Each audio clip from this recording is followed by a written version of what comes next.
So thank you all for joining us today for our September Climate Cafe with Democrats Abroad. I am Dana Freeling, a Texas voter and Finland resident and chair of DA's Environment and Climate Crisis Council.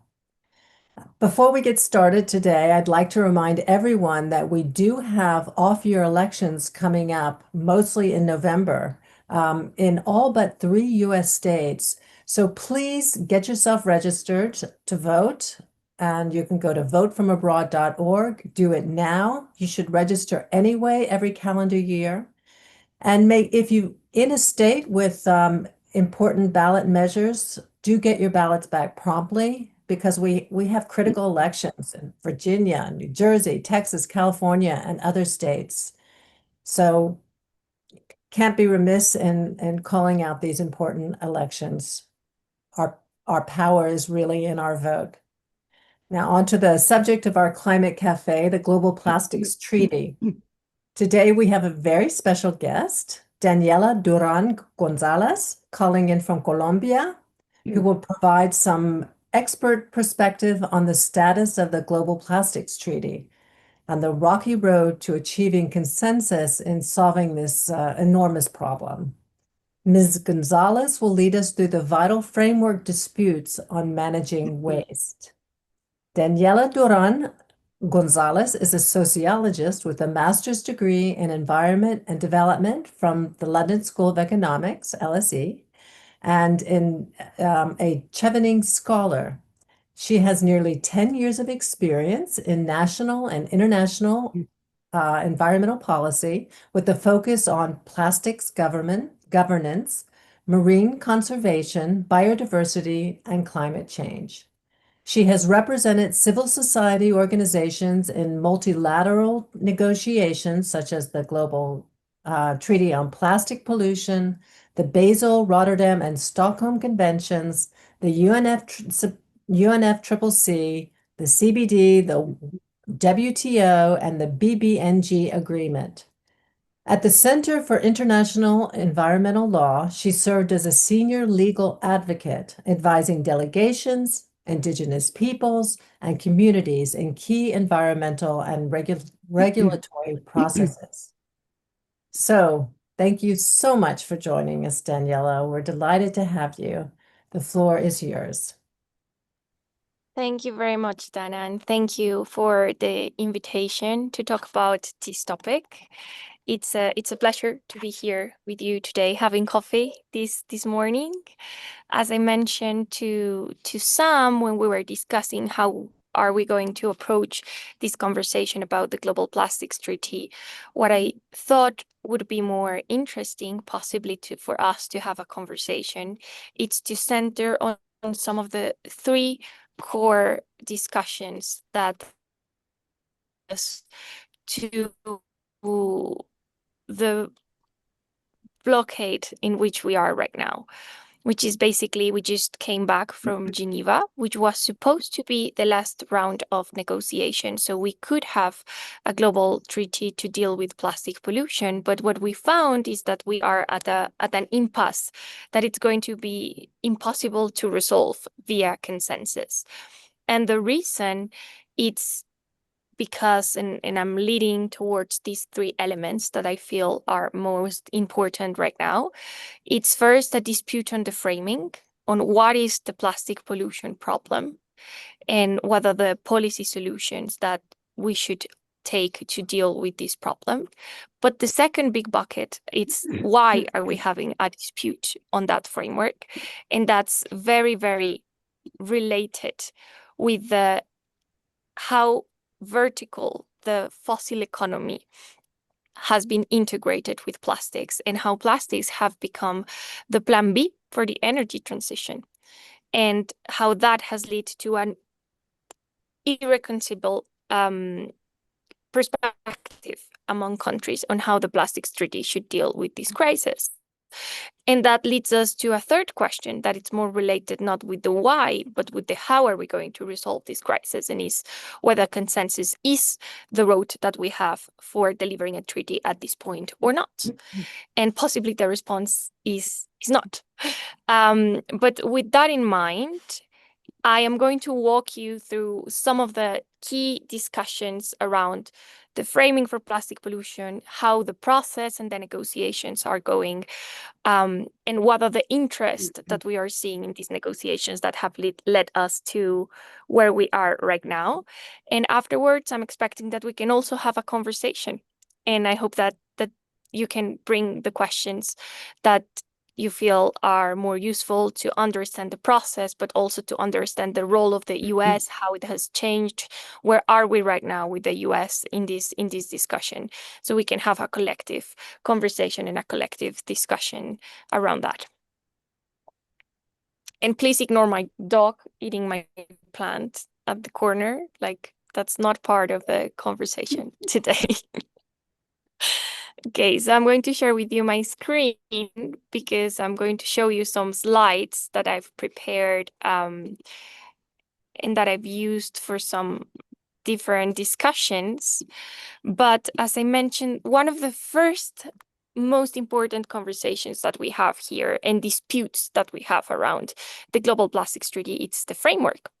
What is plastic pollution? And although we thought that we were entering the negotiations with a shared understanding of what was plastic pollution, the thing is that we are not, and that we are still having a dispute on that. And for explaining that, I'm pretty sure that some of you are familiar with this video on Keep America Beautiful. It's from the 70s, and I'm going to look for it in YouTube because apparently it's not working. So we can use it as a starting point for the conversation on this very same dispute, which is plastic pollution a waste management issue and an issue of plastic in the environment versus plastic pollution as a way more comprehensive crisis that goes very well beyond waste.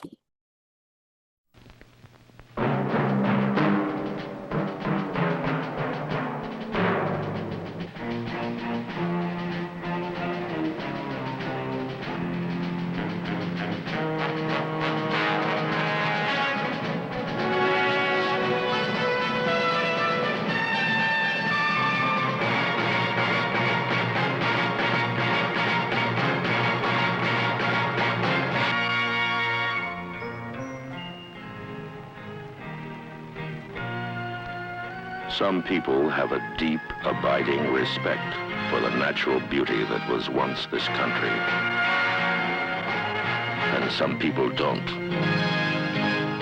People start pollution. People can stop it.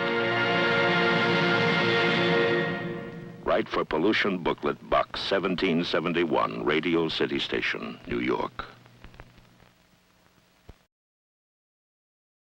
We have a very, very established frame for plastic pollution in which plastic pollution is seen as a synonym of waste in the environment and a synonym of waste management as the policy solution that we have right now. And that very same perception of plastic pollution as a very narrowed problem emerged in the US in the 70s, around the 70s. And it was a narrative that was very well established by the petrochemical industries that were producing plastics.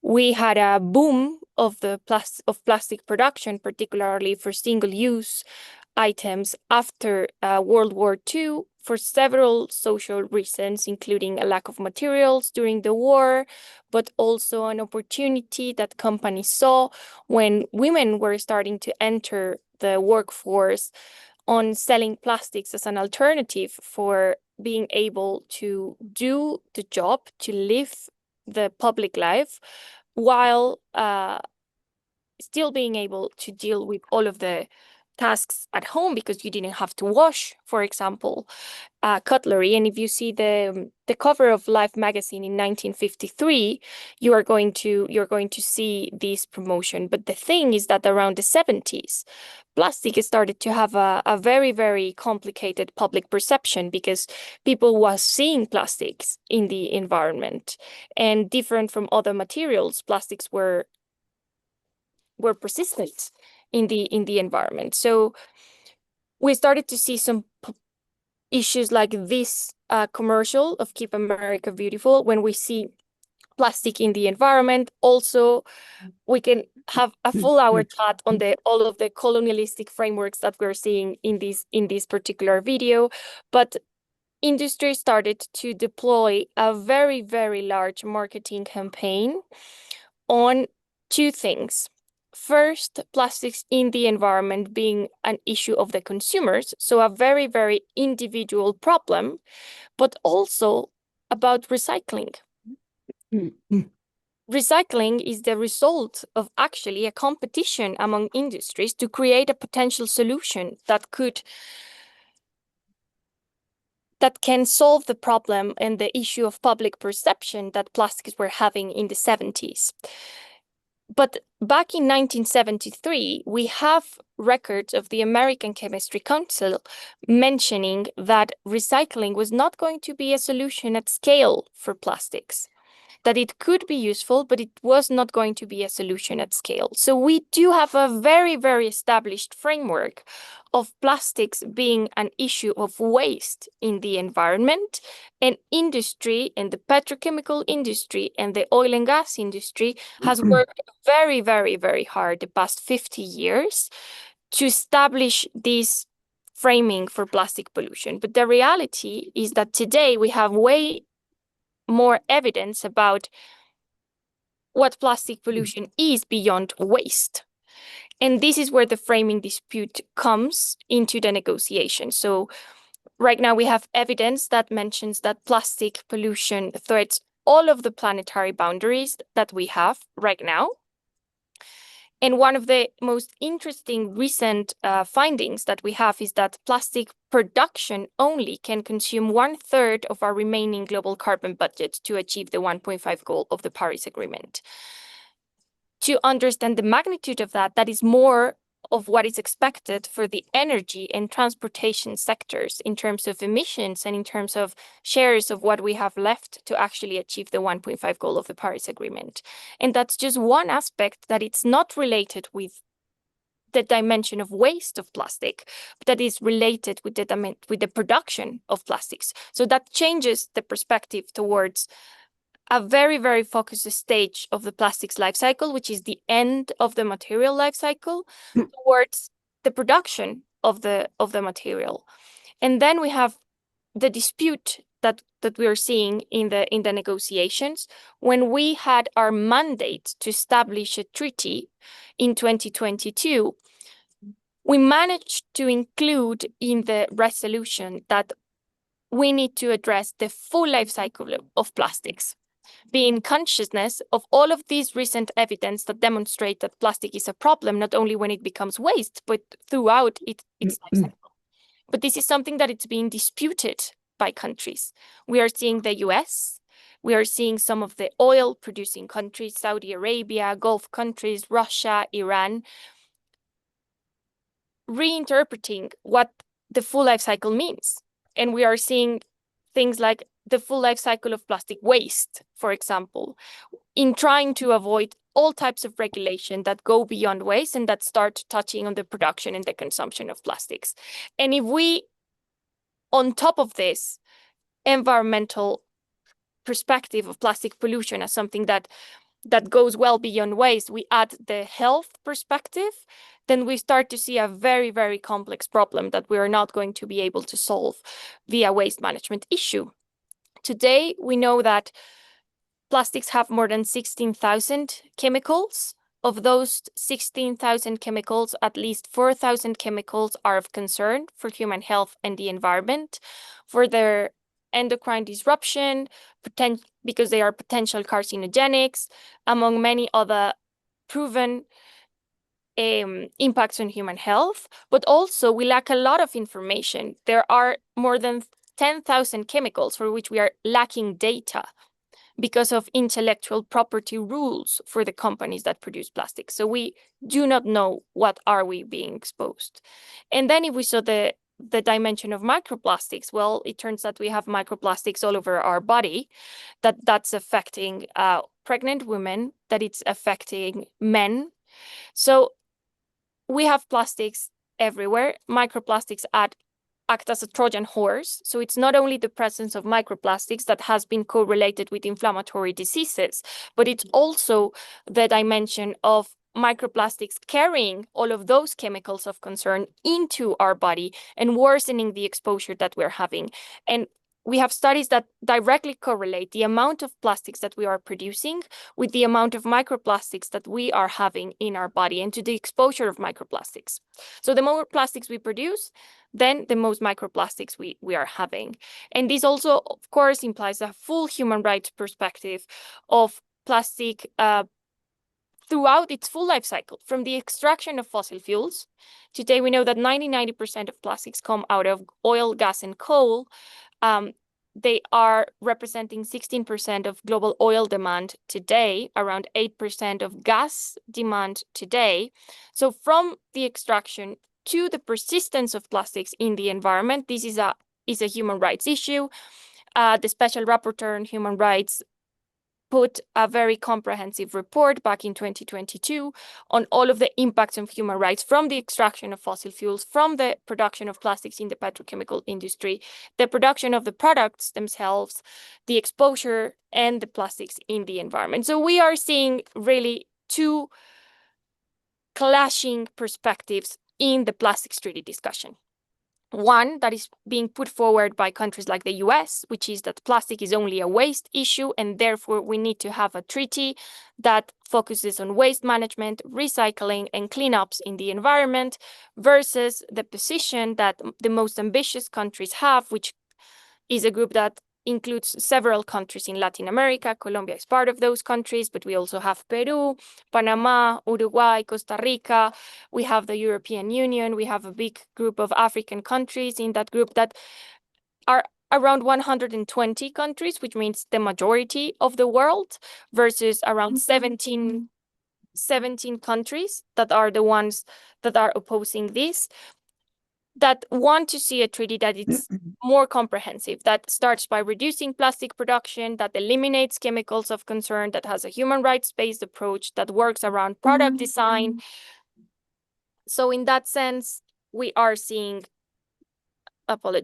So we are seeing a lot of disputes around those conflicting views that are leading to an irreconcilable, I'm terrible with that word, that are leading towards an issue where countries are having drastically different perspective on what the treaty should include. So to lead a bit on whether the geopolitical dynamics that we are seeing around those conflicting views, just an overview of the treaty process.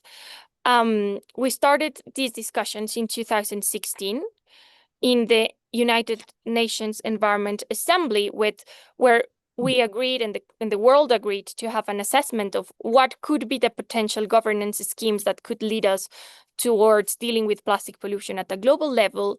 In 2017, we established an ad hoc open-ended expert group to evaluate potential outcomes for a global instrument. In 2019, we extended that expert group, and that led us finally in 2022 to adopting a mandate for negotiating a treaty. And the interesting part is that we had a very, very ambitious mandate back in 2022, and there was like a feeling of hope in that moment. The US was present in the room, but was not very vocally opposing this very ambitious mandate. The US have always had a very shady position, but in this moment, the US was one of the ambitious countries in the room. And the mandate says that we need a treaty that first ends plastic pollution. This is very ambitious. It's not reduce plastic pollution. It's not tackling plastic pollution. It's ending plastic pollution through the full life cycle of plastics. And we do have a definition that mentions that the full life cycle begins at sourcing raw materials, regardless of whether plastics are fossil fueled or bio-based, and goes all the way towards the removal of plastics from the environment.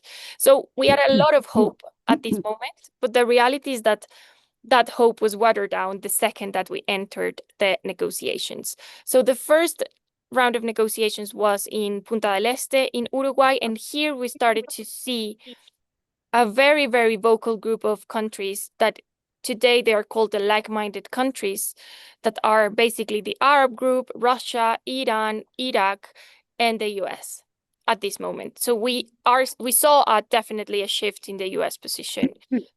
That was not the best, but they were not the main blockers towards seeing them as clearly one of the countries that is going to prevent an effective treaty to come out of this. So we have had 5 rounds, actually 6 rounds of negotiations. We were supposed to finalize the treaty in Korea, in Busan, last year.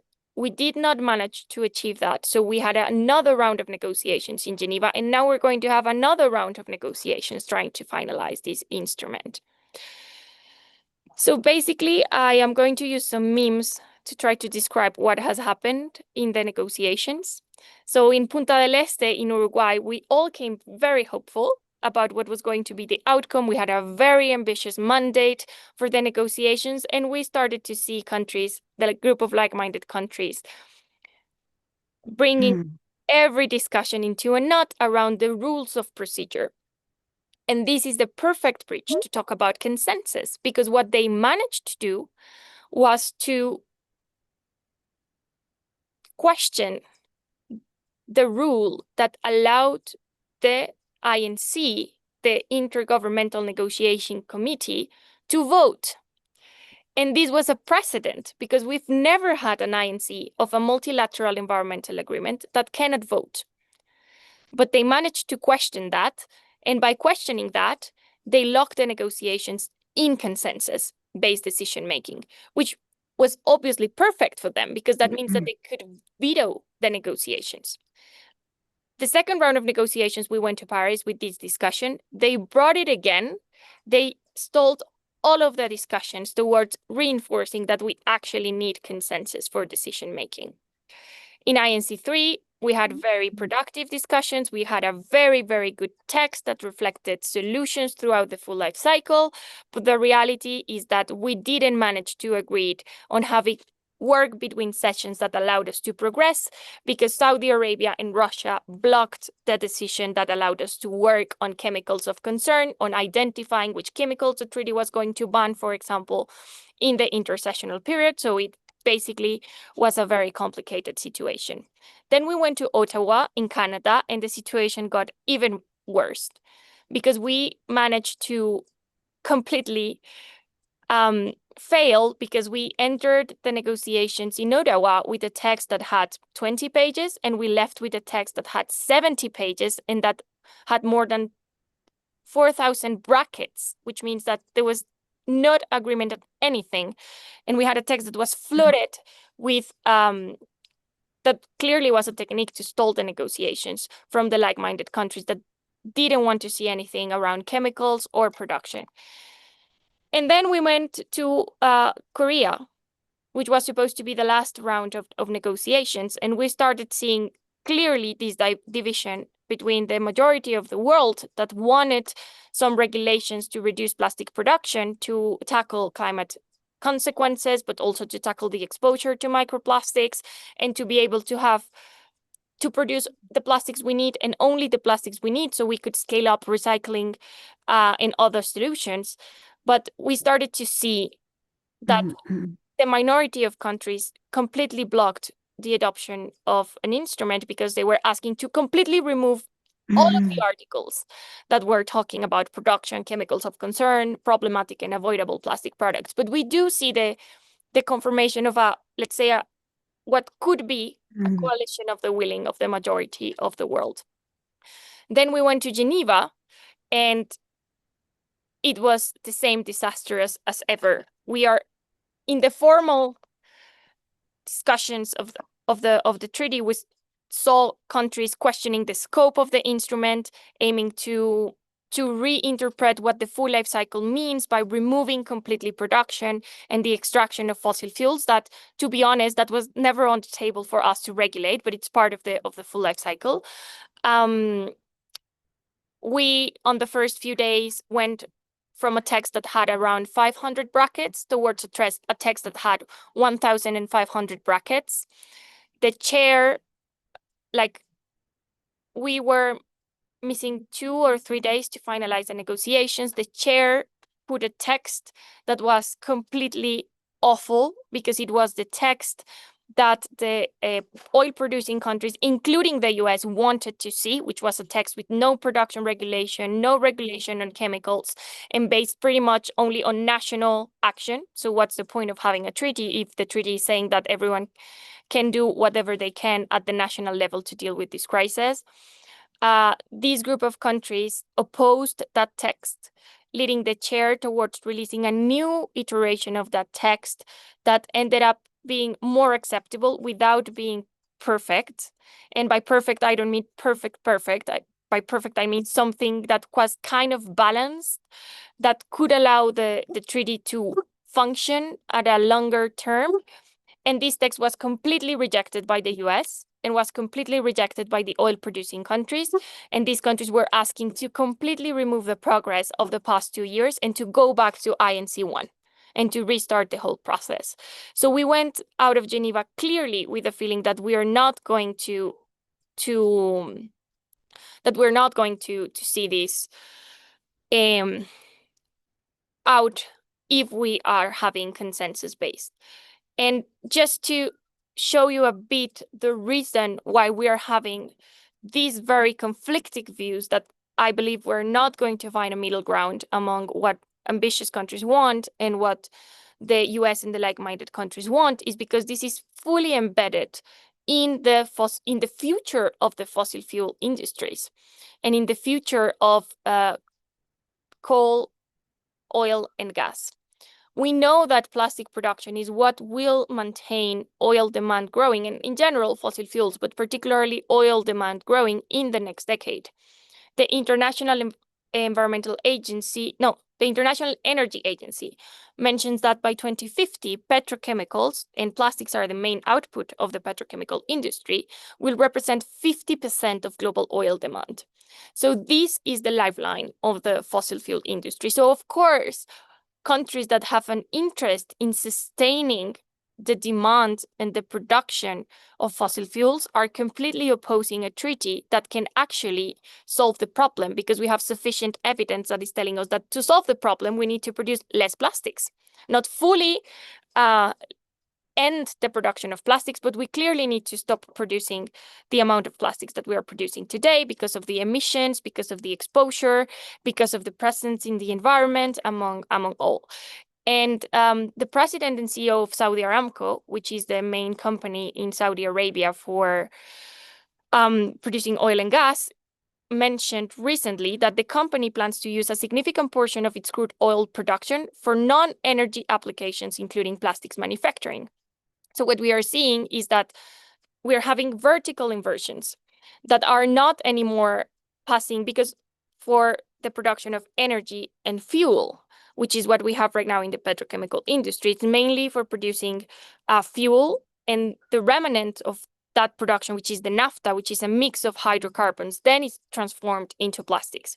What we are seeing right now are investments that are directly from oil to plastics. They are not even passing by the production of energy and fuels. So it's clearly a very, very breaking point in the discussions that I don't believe that we're going to find a middle ground among what the majority of the world wants and what the oil-producing countries want at this stage, and we're not going to find a treaty in the middle. So what that's lead us to the tyranny of the minority in a consensus-based approach. And this is a picture of the delegate from Saudi Arabia.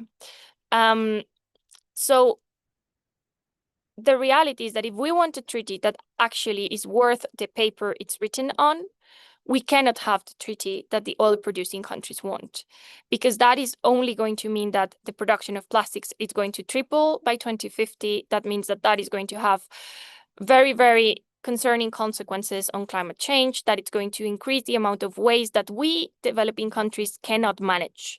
We cannot manage the amount of waste because our waste management systems grow at a pace that it's approximately less than a half than what the production rate of growth is. And we're not going to end plastic pollution if we go for the treaty that these countries want. But the reality is that that economic interest is not allowing us to reach consensus.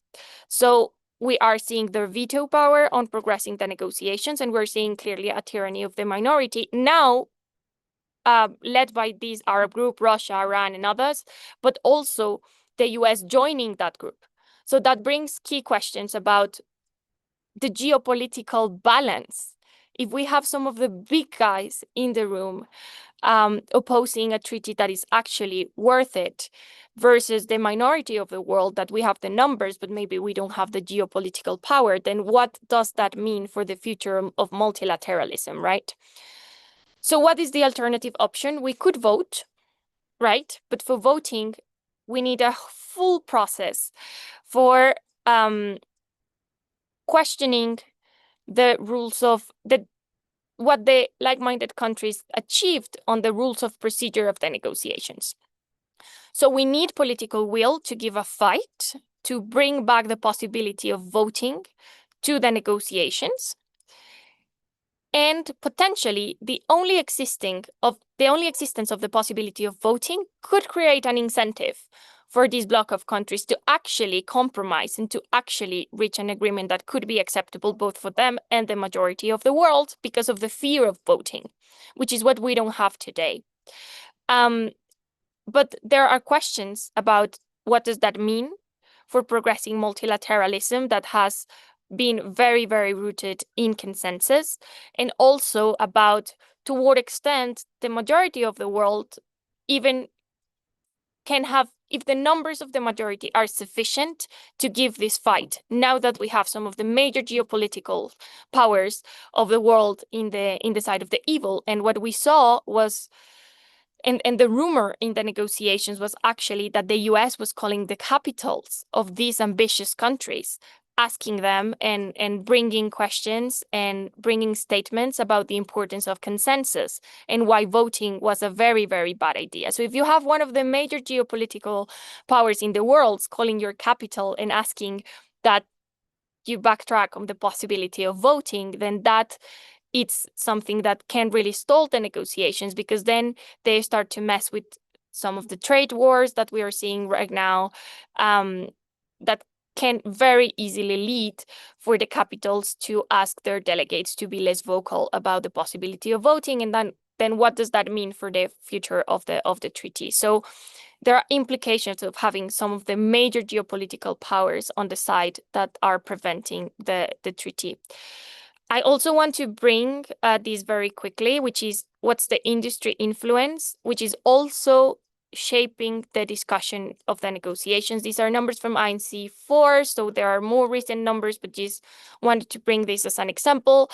There are more fossil fuel and chemical lobbyists, including in delegations, including in the US delegation, that are representatives from the EU delegations, for example. So there's a very, very heavy influence of the industry, including in country delegations. And then we have the question of finance, because we can have a treaty that has very, very ambitious provisions for production, for products, for chemicals, but we need the money to implement those. And the shift of the US towards a more radical position has put the finance discussion also in a very complicated stage, because now we have one of the major donors not putting any money on anything. So everything relies on the European Union, which gives them a power to shape the negotiations towards what they are willing to accept in terms of finance. So what we are seeing is this conflict between the numbers and what the big powers can do and can have. So I think that the question that we have right now is, do we have a treaty for all, or do we have a treaty for the majority? And can we have a treaty at the next session of negotiations, or we need to take this out of the process? What we are having right now is that countries clearly want to go back to the negotiations and try again to bring a treaty out of that space. But we are seeing a bit more appetite towards bringing the voting discussion into the question. But the reality is that this is going to be contingent to what extent the majority of the world can organize themselves to give the fight about the voting. so we can remove the veto from some of the minority of the world. And whether that is going to be possible with the US being one of the major geopolitical powers exerting influence and power over the smaller countries that are leading that coalition of the willing. Or another alternative could be to take out this process towards a coalition of the willing treaty. So outside of the UN, so we convene with 120 countries, we create a treaty that has the right trade incentives to bring some of the others over time and to avoid the free riding. But then the question is, are we going to be able to do that with the main producer country and a major geopolitical power exerting influence over the others? Right now, what seems more feasible is to go back to an INC again next year and try to give the fight for the voting, but we'll see. So that's it. Looking forward to hear your questions. I know that was a big amount of information, but I'm really happy to engage in a discussion. That was amazing, comprehensive, really lots of questions I'm sure we all have. I'd like to ask everybody who has questions to please put star hand up in the chat. In the true DA tradition, this was a lot to take in, a lot of frustration in there, a lot of worry. I'd like to just start off with one question, and then I'm going to let everyone else chime in. Can you describe for us the shift in approach to these treaties since the new Trump administration? So has this shift taken place prior to the Trump administration? How was it under the Biden administration, and what's happened since then? So we can have a better grasp of, where the government under different allegiance is taking us. Yeah, that's a very interesting question. I would say that during the Biden administration, we saw a very, let's say, ambiguous US position. They were not aligning with Russia and the Arab group countries. They were still very, very ambiguous. And that's the signature of the US in any negotiation. That's the reality. But we were seeing that they were trying to at least do not block progress of the main and most important provisions of the treaty. Of course, the question of everything needs to be nationally determined because we will never be able to ratify anything in this country was always there. But at the very least, they were trying. And in Korea, which was the last chance for having the Biden administration on the table in the negotiations, we saw an effort first to engage in the production provisions. That was the most difficult provision for the US, and also an effort of the delegates to try to not block progress and try to have an agreement that they could sign. Because for some engagements that I had with some of the delegates, not everyone, they were really conscious that when the government changed and when the administration changed, the US was going to block everything. And what we saw at this negotiation was exactly that. Everyone came with lots of questions, and there were a lot of uncertainty before Geneva on, is the US going to show up, considering that they have considering what's happening with climate, it's that they decided not to engage in the negotiations. I personally was always of the view that there are too many economic interests at stake, particularly around fossil fuels, for the US not to engage. And exactly that happened. They came to block everything in the negotiations. And that was very clear. They were very vocal, opposing a treaty that include bans on products, that reduces production, that ban chemicals of concern, which are the core provisions of the text. They also came with a very problematic position on finance, mentioning that everything has to come from the private sector, which is nuts in environmental negotiations, because we cannot have predictable finance from the private sector. We cannot force the private sector to fund anything. And they became one of the blockers. And it was very clear for us that we are not going to get a treaty if the US is in on the table. And there are strategies that could work with some other countries that I don't think personally are going to work with the US. For example, isolate them. Like if they are the only ones in the room blocking progress, then countries have an incentive not to do that. But when you are one of the, if not the major geopolitical, although we have China now, but one of the biggest geopolitical powers in the world, then you can do that. No one is going to call your capital and say, do not block the whole progress. So there has been a radical shift, I would say. They are more vocal now. Thank you, Daniela. We have a long list of people waiting to ask questions. So let's go now to Kristen, calling in from St. Lucia. St. Lucia. St. Lucia. Thank you, Kristen. You have the Thanks, floor. Dana. Yeah, hi, Daniela. Thank you for that presentation. Really, really chock full of information and a little bit depressing, I have to say. So I guess you a little bit started to answer the question I was going to ask, which is, the countries that are trying to block these negotiations are, pretty powerful. And I just wanted to ask, is there any hope that we might make any progress around this in the future? Because it just seems like, these countries are so bent on wanting to continue the production because obviously they're getting a lot of economic benefits from it. And it seems like even, you talked a little bit about moving to the possibility of taking a vote, but why would those countries ever agree to that process? And even if a treaty was agreed to, would they agree to it? So I guess my question is, are there any points for hope that indicate that we might eventually get somewhere on this? Thank you. That's a very good question. And I do think there are points of hope that will require organization of the majority of the world, but there is appetite for that. So what are the avenues that we can have for this concretely? If we go to another INC, the first beacon of hope that we can have is before even voting a treaty, we need to allow the vote to exist in the negotiations. And that's the first step.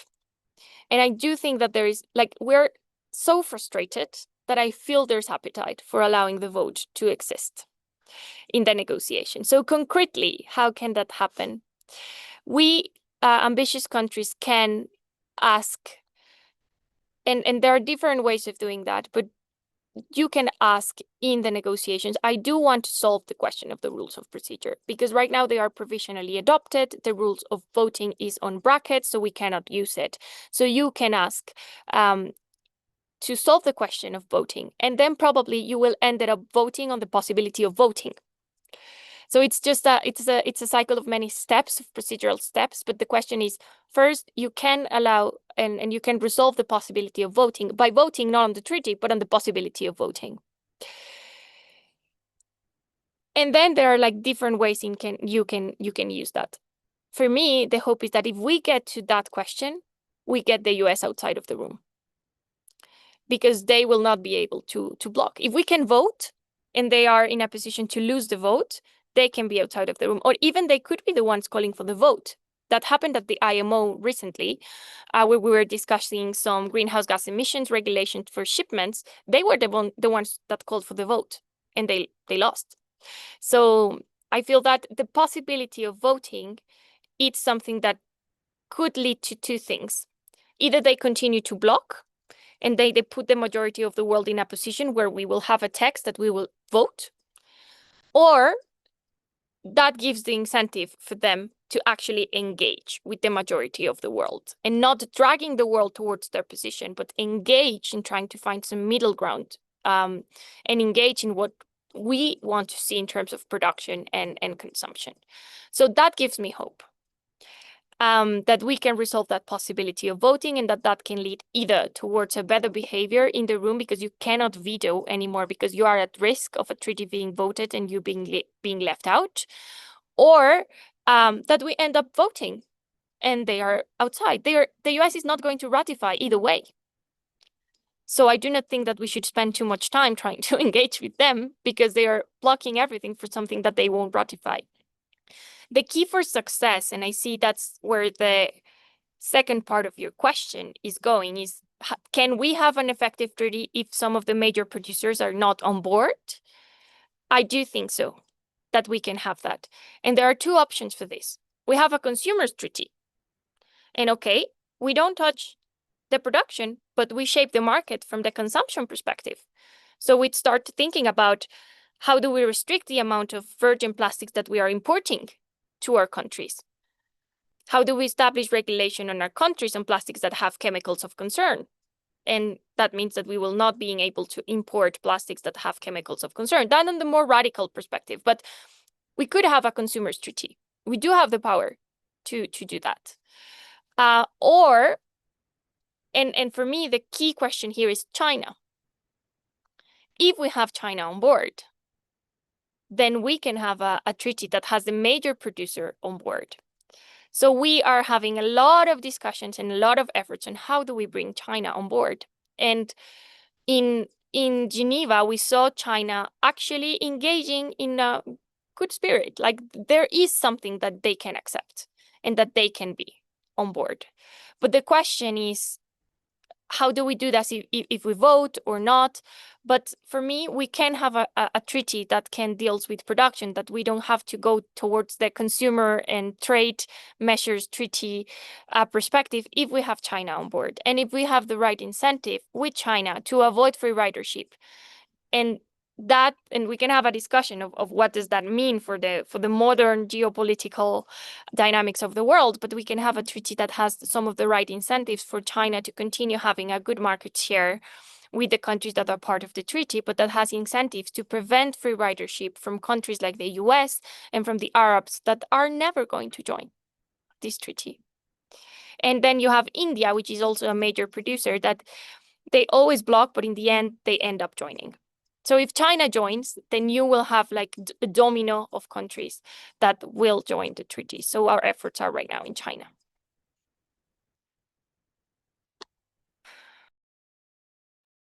Really encouraging answer. I have to say, I know there are a lot of xenophobes, but I see a lot of good things happening for climate environment. And now this is actually encouraging news about the plastics treaty and China. Great question, Kristen. Do you want to follow up?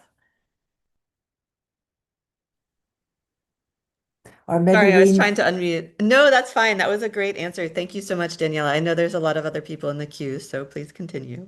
So Emily is next in the queue.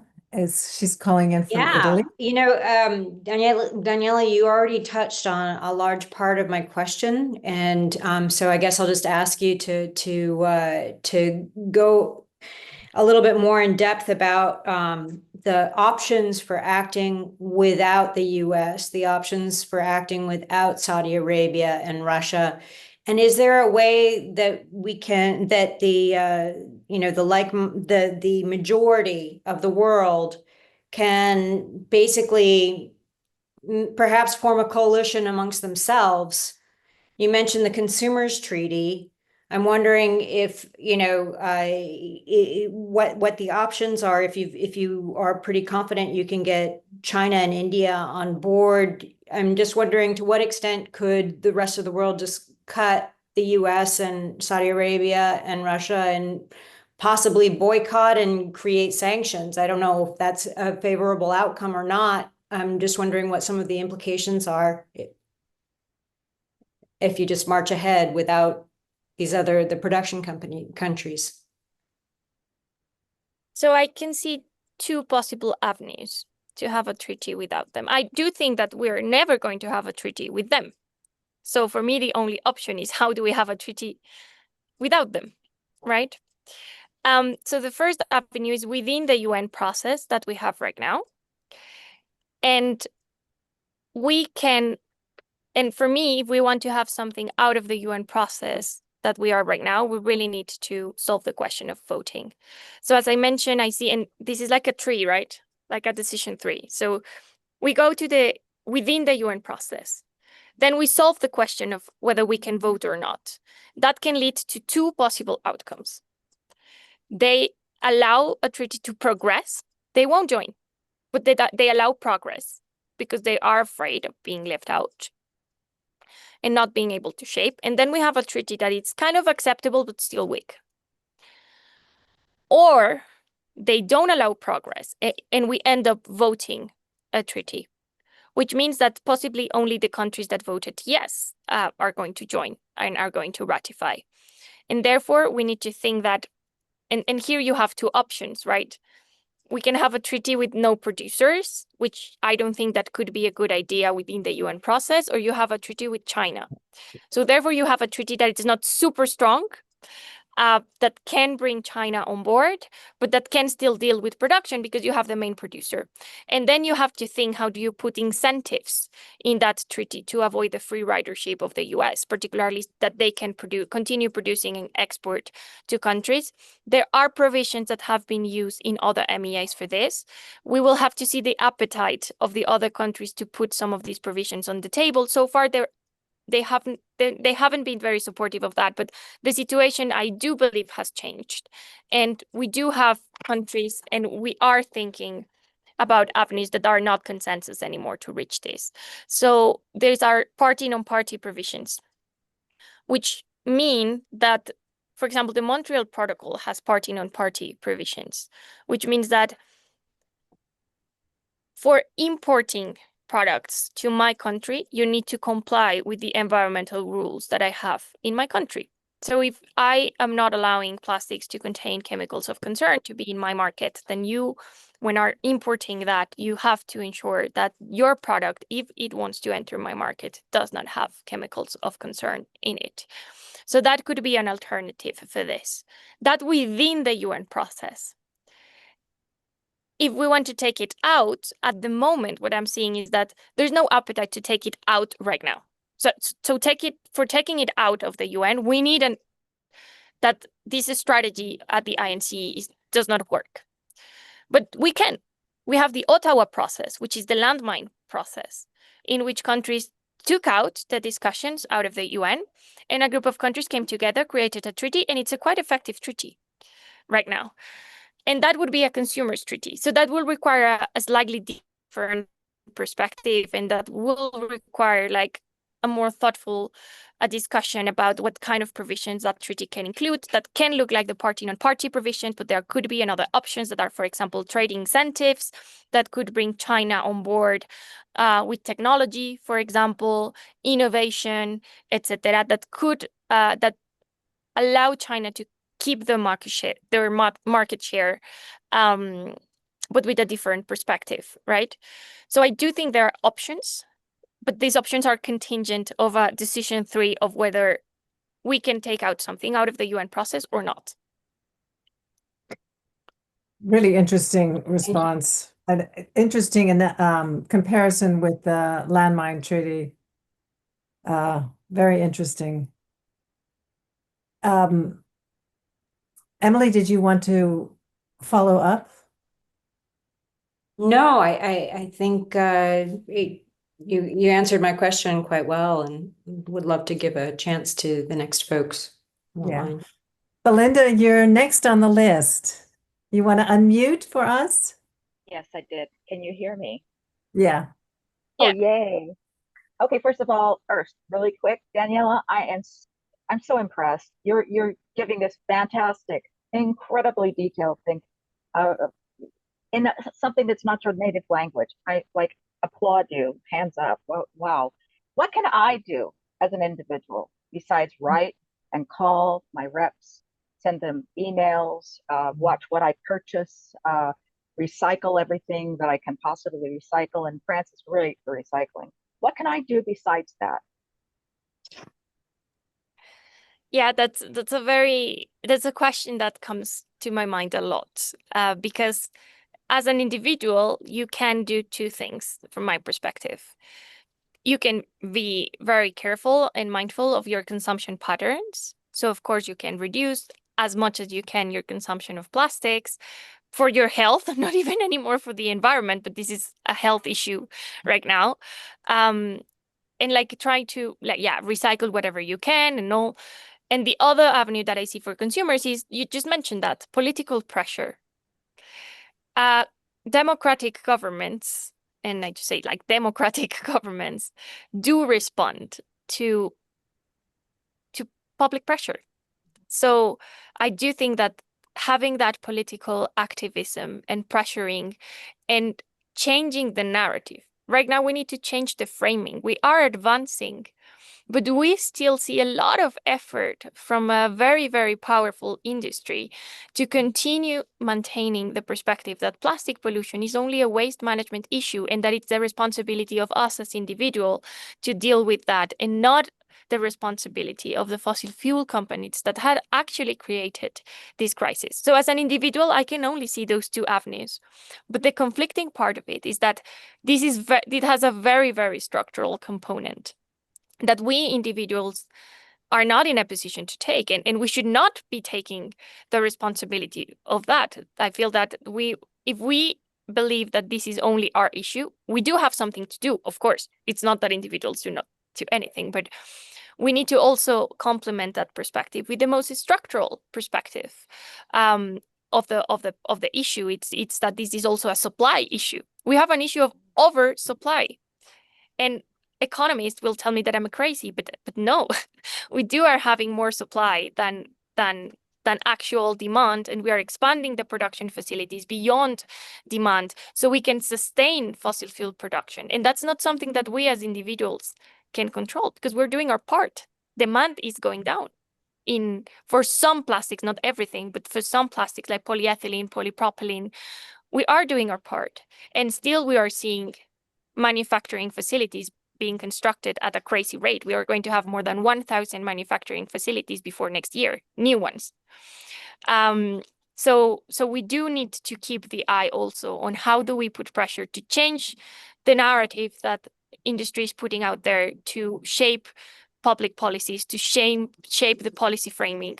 But we also need to keep the eye on the importance of regulation as well, in that sense.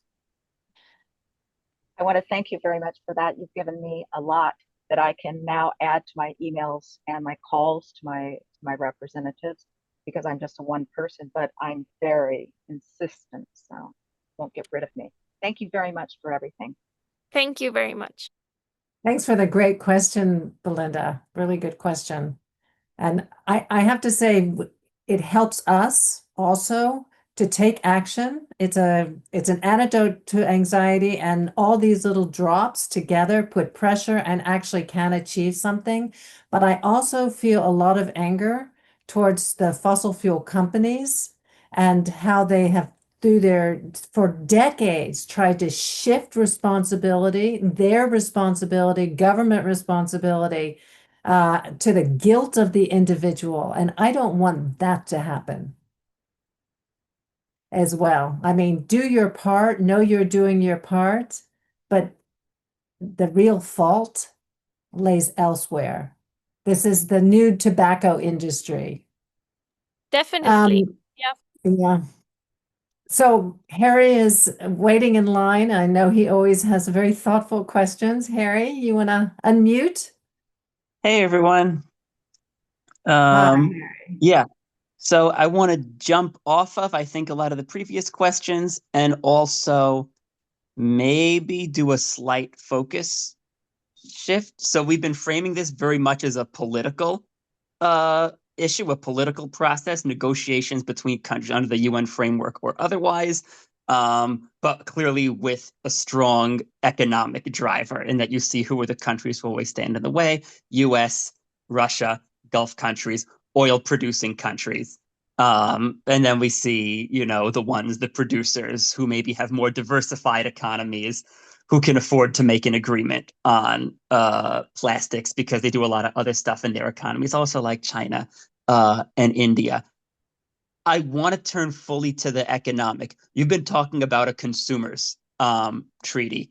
I'm a cynic about political processes that try to get countries to go against their deep economic interests. I think they'll just not follow them, even if they want to look good and sign a thing, they'll just not follow them. So turning back to the consumers treaty, I have a couple of questions for you. What in your mind are the policies or actions that a group of consumers or like consumers and diversified producers like China and India could commit to as countries on a policy front that would actually change the economic conditions in terms of dramatically reducing the economic demand or applying massive economic pressure on plastic producers to take out the things that we don't, or to reduce the overall demand for plastics overall, that would then lead naturally to less production of plastic, which would lead to less pollution from plastics. One, what's in that treaty? Two, who can be in that treaty? Because we're talking about countries and cutting out the United States.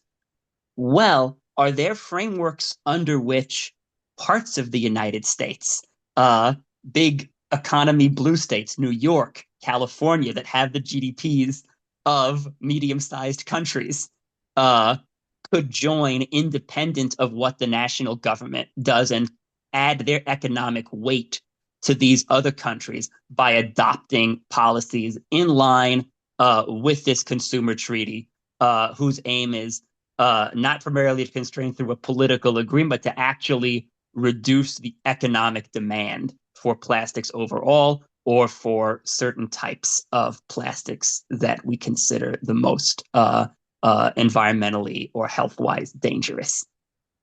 Thank you, Harry. Those are very complex questions, but also very interesting, because I've also given a lot of thought on the economic part of this conversation.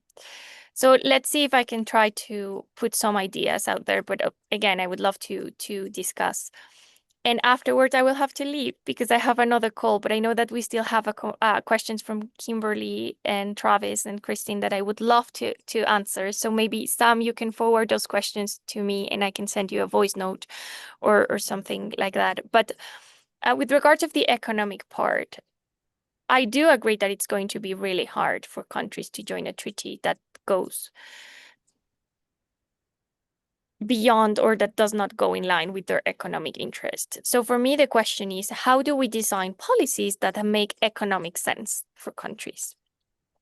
And when I ask that question, I can think about two major, like from an economic perspective, that again should not be the only one. Because when you think about health, well, yeah, you can have a lot of discussions about avoiding costs of healthcare. But let's say from a very, very, very economistic point of view, I can think about one policy solution that makes a lot of sense and economic sense for countries. And it's, what do we do with the expansion of plastic production capacity? So with the infrastructure that we're building.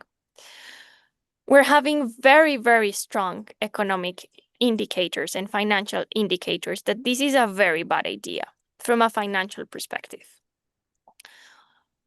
We are seeing the construction of production facilities that are operating at non-competitive rates. So for a production facility to be competitive, it needs to operate at 90% of their capacity. What we are seeing today is that facilities in the US, in Europe, and in China are operating at rates as low as 50% of their capacity, which means they are losing money. To compensate that, what you're doing is you're putting the plastics very cheap out there in trying to compensate the loss of profitability for the low operation rates of the facilities with the prices, right? And the volume. But that problem of capacity that is not being utilized and that it's not matching the demand, and this is not for every plastic, it's for polyethylene, polypropylene, polyester, and PET, which are the most, like some of the four plastics that are most used around the world, is that, for example, credit rating agencies are downgrading the companies. And that has an impact on investment in those companies. So there's an indication that it doesn't make any sense to continue expanding the production capacity for these four plastics that are in volume some of the most significant ones in the market, at least with the market dynamics that we are seeing right now around supply and demand. And also we're seeing facility closures, because the thing is that if we do not regulate competition among companies, if there's no regulation that creates the market signals for this, then you have a competition among companies, and there could be several economic reasons for this to happen, but we are seeing facility closures in Europe. So we know that more than 1 million tons will have to be closed in terms of capacity in Europe for the sector to be competitive. If you couple that with all of the trade discussions with the US, so for example, all of the tariff question, then that's even more a problem, because that means that you're competing in your own domestic markets with this. The US is also seeing facility closures at this point, and we are seeing Chevron saying that they will not invest anymore in petrochemicals in some regions because it's not competitive. So I do believe that if we take a look at the construction of new plastic production facilities, if we put a pause on that we can evaluate regularly with regard to market dynamics, so in form of a moratorium, that makes economic sense. Not for every plastics, but for some of the major plastics in the market. And that also makes economic sense for China, because they're the ones suffering the most of overcapacity. They have already fulfilled their domestic demand, so they are heavily reliant on exports to sustain their facilities. But with all of the tariff discussion, then those exports are in question as well. So I would say that this could be an alternative concretely. The other one is lower the demand of the plastics that you don't need and that you don't need to replace, which are a lot. Like around 50% of the market are unnecessary and avoidable plastics that you don't necessarily need to replace with something else. That should not, that is something that you can have discussions on how regressive this policy can be or not. But in general terms, there are evidence that mention that if you remove all of those avoidable plastic products that do not need substitution, that can lead to an increase of prices for the most vulnerable, that could also be a solution that makes economic sense. And with regard to your question of cities, whether cities can join or not, I think that's very difficult, and that's a question that I would ask you instead, as experts in the US and in the US law. Does cities have the possibility of doing something like this without having some national regulation that allows for that? And to answer quickly, it would be probably states. And no, states can't conduct foreign policy. But the question is, what gray area can we work in, where it's not exactly an international treaty, but something that directly or indirectly other types of entities would be able to sign on to. It could be, it might even be as simple as, there is a treaty that ends up serving as like an international guidepost for, here are the policies that we're, targeting for consumers to reduce significantly plastic demand. And then essentially we could have campaigns within our states to get our state governments to adopt these same policies, have pressure campaigns against companies to get companies to follow in some way these guys. So states can't conduct foreign policy, but there are workarounds where we could get states to adopt policies that are aligned. That's a good way of putting it. I know this is a broad question, and I think our time is running short. I'm sorry. I would like to get to Kimberly, who's the chair of DA Colombia. I know she's been waiting very patiently in line, and we have a couple of questions after that. So if you don't mind, Sam, if we could move on. Kimberly, would you like to unmute and ask your question? Sure. Hi, I'll make this brief. Hi, Daniela, and also thank you very much for a great presentation and discussion. My question is just whether Colombia's leadership in this process predates President Petro, or whether there was a shift when he came into power, and whether it depends on the continuation depends on the outcome of next year's presidential elections. That's it. That's a very interesting question that I will ask to my friends in the Ministry of Foreign Affairs. Their response would be that Colombia has always maintained some kind of ambition in environmental policy, so that there could be good chances. Like, you never know, right? We can have a crazy government right right-wing government after President Petro, but that they would say that Colombia generally maintains an ambitious position on environmental issues. I do think that this has a lot of caveats in that sense. So I do feel that this government has allowed us to be more vocal about market regulation. And again, I do agree with you, Harry, that this is also an economic question. So I think that the caveat is to what extent you can be vocal about the need to regulate the markets and to regulate from an economic perspective. That's very heterodox, right? To what extent are you vocal on the need to regulate markets to address an environmental issue? And I do think that's something that can change. If we have a right-wing government, I do think that it's going to be more difficult for the delegation to be ambitious on to what extent we need to regulate the market. So, for example, to what extent we can have production regulations in the treaty. So they will probably continue to be vocal about this being a problem that needs like global solution, that it's very important. But when it comes to the moment of the specific regulations that we need and to what extent that touches upon markets or no, I do think that is that can be a shift. Thank you. Thank you. Okay, I will have to leave to another meeting, guys, but we have one more question, right? One more question. Travis was up next. One more question. Thank you I'll so be much. super quick. Daniela. Thanks so much. Really great. And I think you've already answered this question in part. I'm interested just in the perspective here locally in Colombia. It seems like in the last 5 years, we've seen a huge change in the way drinks are being delivered to small businesses, especially in more rural communities. When I first arrived here, almost everything was in a glass bottle, and there was a huge distribution network there.